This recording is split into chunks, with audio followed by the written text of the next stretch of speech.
Welcome to the Neutral Law Observer, your unbiased source for summarizing laws presented in government. We believe in the importance of understanding the laws that shape our society.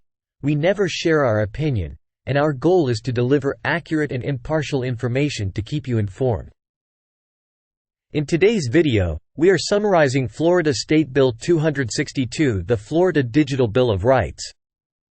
It was introduced on March 3, 2023 and signed into law on June 6, 2023. The bill consists of 27 sections that we will summarize. Let's get started. Effective July 1, 2023, a new section, 112.23, is added to the Florida statutes. It prohibits government entities from engaging in government-directed content moderation on social media platforms, except in specific circumstances like routine account management, removal of crime-related content, or prevention of harm. They cannot request content or account removal from social media platforms, except in these specified cases. Section 501.1735, Section 2, of the Florida statutes protects children in online spaces. It prohibits online platforms mostly used by children from processing personal information that may harm or invade their privacy. It sets restrictions on profiling, collecting, selling, sharing, and retaining personal information. The Department of Legal Affairs enforces the legislation. Section 3 instructs the Division of Law Revision to make changes to the structure of Chapter 501 in the Florida statutes. It requires the redesignation of current Parts 5, v, and 7 as Parts 6, 7, and 8, respectively. Additionally, it mandates the creation of a new Part 5, consisting of Sections 501.701 to 501.721, focused on data privacy and security. Section 4 introduces a new section, 501.701, in the Florida statutes, which is titled, Florida Digital Bill of Rights. This part can be referenced as the official name for this section of the law. Section 5 introduces a new section, 501.702, in the Florida statutes, which provides definitions for terms used in the subsequent part of the law. The definitions include terms such as affiliate, aggregate consumer information, consent, biometric data, controller, dark pattern, de-identified data, personal data, search engine, and many others. These definitions clarify the meanings of these terms within the context of the law and establish a common understanding for their use.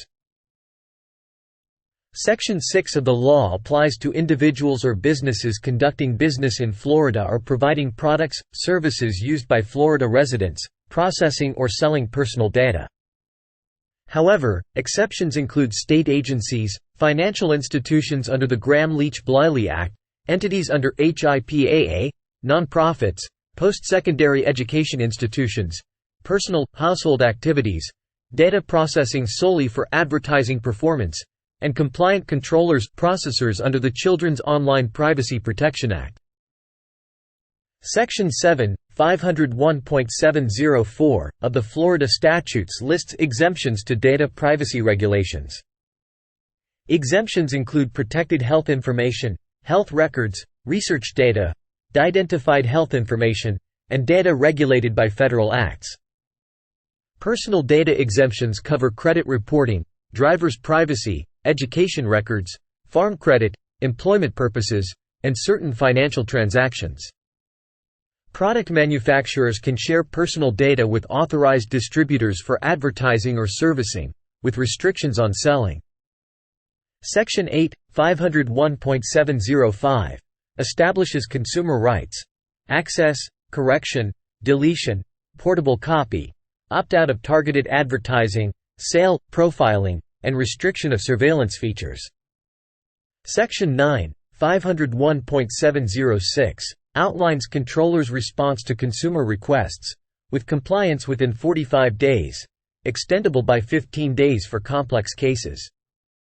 Controllers notify consumers of compliance within 60 days and may charge reasonable fees for unfounded or excessive requests. Section 10, 501.707, introduces an appeal process for consumers. Controllers must allow consumers to appeal refusals within a reasonable time, providing a written explanation within 60 days. Section 11 states that contract provisions restricting consumer rights are void. Section 12 requires controllers to establish secure and accessible methods for consumer requests. Existing accounts should be accepted, and controllers must offer online mechanisms or email addresses for information submissions. Section 13 requires controllers to limit data collection, implement security practices, avoid processing for incompatible purposes or discrimination, and obtain consent for sensitive data.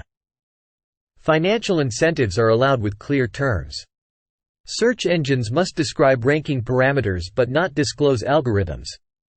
Section 14 mandates clear privacy notices with information on personal data, purposes, rights, sharing, and submission methods. Notices for sensitive, biometric data sales and targeted advertising are specific. Additional data collection or purposes require consumer notice.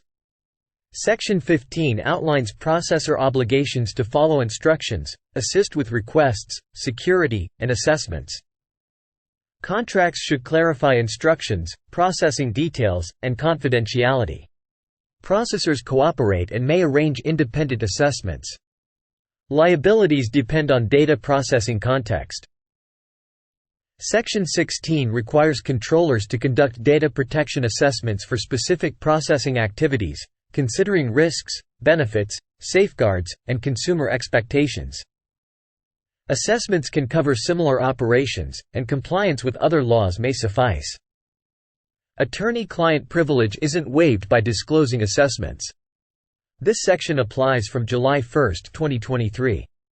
Section 17 mandates reasonable measures to prevent re-identification of de-identified data, use in de-identified form, recipient compliance, and prevention of inadvertent release.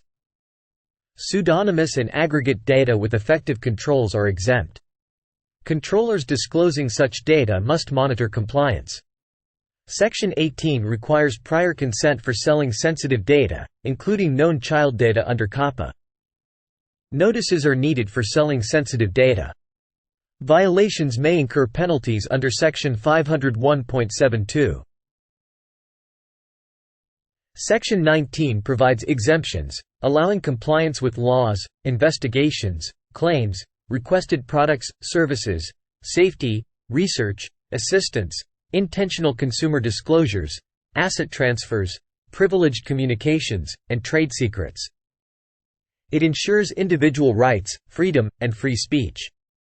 Section 20 permits data collection, use, and retention for internal research, product recalls, error fixing, and operations aligned with consumer expectations or existing relationships.